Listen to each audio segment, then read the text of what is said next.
자, 한 달 사이에 분위기가 많이 바뀌었습니다. 좀 과열되던 분위기가 조금 식는 것 같기도 하고, 규제가 나오니까 여러분들이 걱정을 하세요. 어떤 걱정을 하시냐면은, 혹시 대출이 안 나오면 어떡하지? 갈아타기 해야 되는데, 갈아타기 할 곳이 올라버리면 어떡하지? 또는 집이 떨어지면 어떡하지? 이런 고민이 많으신 것 같습니다. 이제 그 고민거리에 대해서 이야기를 한번 해보도록 할게요. 아파트는 망고쌤.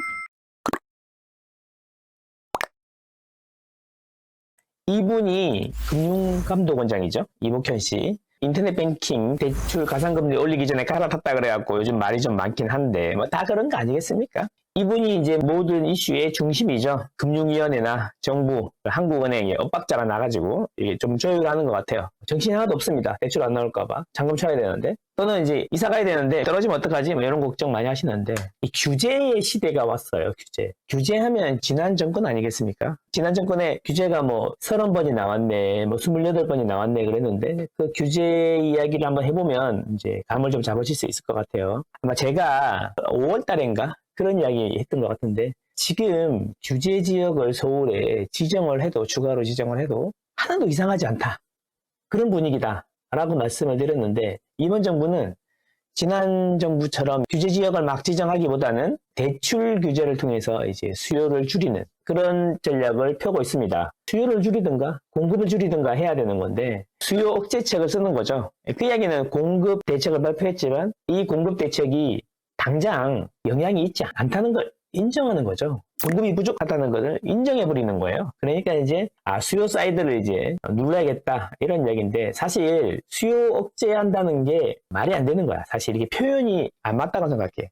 수요는 억제할 수가 없어요. 주택에 대한 수요는 항상 있거든요. 그렇죠? 우리는 이제 사람이 존재하는 이상 의식주는 해결해야 되니까 여기서 수요 억제한다는 이야기는 매수 수요를 억제하는 거다 이렇게 보시면 되겠습니다. 그래서 매수 수요를 억제하기 위해서 매수하는 사람들이 대출을 받아서 집을 산다. 그러니까 대출을 쪼이자. 이렇게 된 거죠. 그래서 이제 집값이 기다렸다는 듯이 이제 그동안에 잠잠했던 하락노자들이 이제 다시 득세하기 시작했는데 재차 하락이 올 것이다. 이런 이야기 하면서 그랬는데 정말 규제가 집값을 잡을 수 있는 건지 그런 이야기를 한번 해보는 거예요. 지난 정부의 규제가 얼마나 많았습니까? 이게 제가 지난 정부에 규제했던 걸 싹 정리해봤거든요. 28번, 30번 이런 것 같아요. 근데 그 중에 이제 굵직굵직한 것들이 몇 개 있었단 말이에요. 그 이야기 한번 해볼게요. 그렇게 규제를 많이 했는데 보시면 이명박 정권에는 금융위기도 있고 했으니까 그때는 집값이 내렸는데 박근혜 때 25% 올랐고 문재인 정권에 58% 올랐다. 막 이런 거잖아요. 근데 이게 평당 시세가 58% 올랐다는 거예요. 평당 시세가. 규제를 많이 하는 게 과연 집값을 잡을 수 있냐 이게 문제라는 거죠. 집값을 잡는 게 아니라 오히려 집값은 못 잡으면서 재산권 행사만 힘들게 하는 거 아닌가 이런 이야기입니다. 자, 그래서 규제 후 시장이 어떻게 반응하는지 이거를 이제 알아봐야 되는데 요거는 뭐냐면 KB국민은행에서 매주 발표하는 매수 매도 심리입니다. 이게 위로 올라오면 매수 심리가 강한 거고 아래로 내려가면 매도 심리가 강한 거예요. 문재인 정권 기간 동안 규제가 나왔을 때 매수 심리가 어떻게 변하는지 이런 걸 보는 거예요. 근데 이걸 왜 보냐 하면 KB나 한국감정원 거 우리가 많이 보긴 하는데 KB나 한국감정원은 거래량에 따라서 좀 편차가 있긴 하지만 실제 시장 분위기를 반영하는 게 아니라 거래가 적을 때는 2, 3개월, 거래가 좀 활발할 때는 한 1개월 정도 후행해서 나오는 성향이 강합니다. 그래서 규제 발표하고 그 주에 나오는 한국부동산원의 데이터를 보고 규제에 영향이 있다, 없다 하는 이야기는 다 안 맞는 거예요. 그런 거에 집중하시면 안 돼. 그러면 실거래 지수 같은 것도 보면 되는데 실거래 지수가 시장을 제일 잘 반영하긴 하지만 실거래 지수 특성상 한 달 반 정도 후에 나오거든요. 그러니까 이것도 이제 나중에는 알 수 있는 거죠. 지금 9월 달에 실거래 지수를 11월에나 알 수 있다는 겁니다.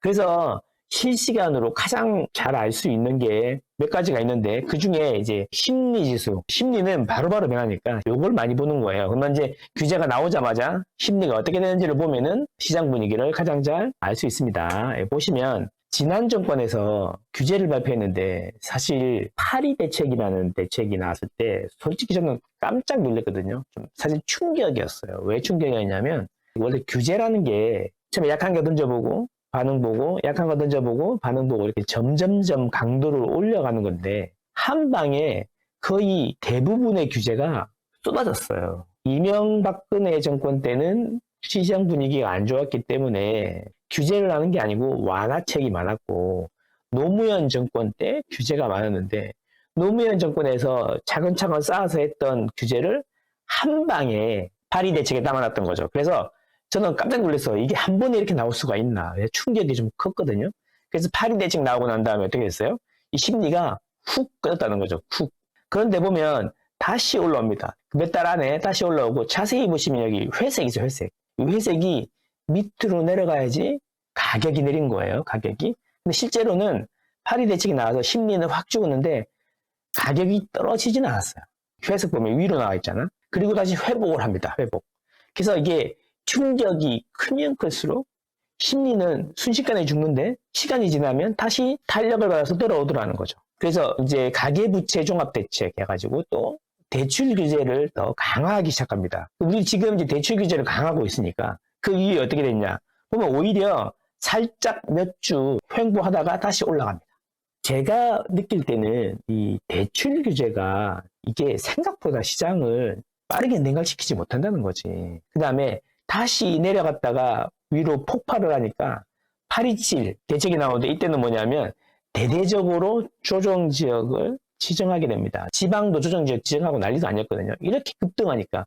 그리고 심리가 완전히 꺾인 것처럼 보이는데요. 이때는 사실은 뭐냐면 9.13 다주택자 규제도 나오긴 했지만 2018년 하반기부터는 물량이 폭발했어요.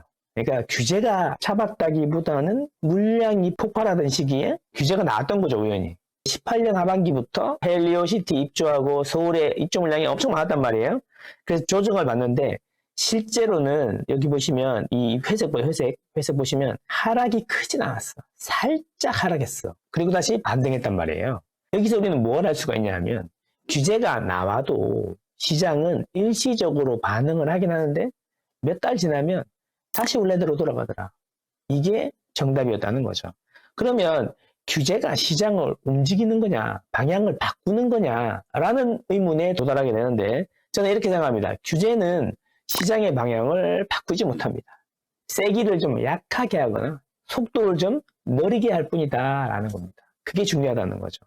지금 우리가 과열되는 양상이 좀 생기니까 대출 규제를 해서 돈을 조금 빌려주겠다라고 쪼이니까 순간 움직하긴 했는데 이게 완전히 방향을 털어가지고 하락으로 방향을 바꿀 것이냐 이런 이야기인 거잖아요.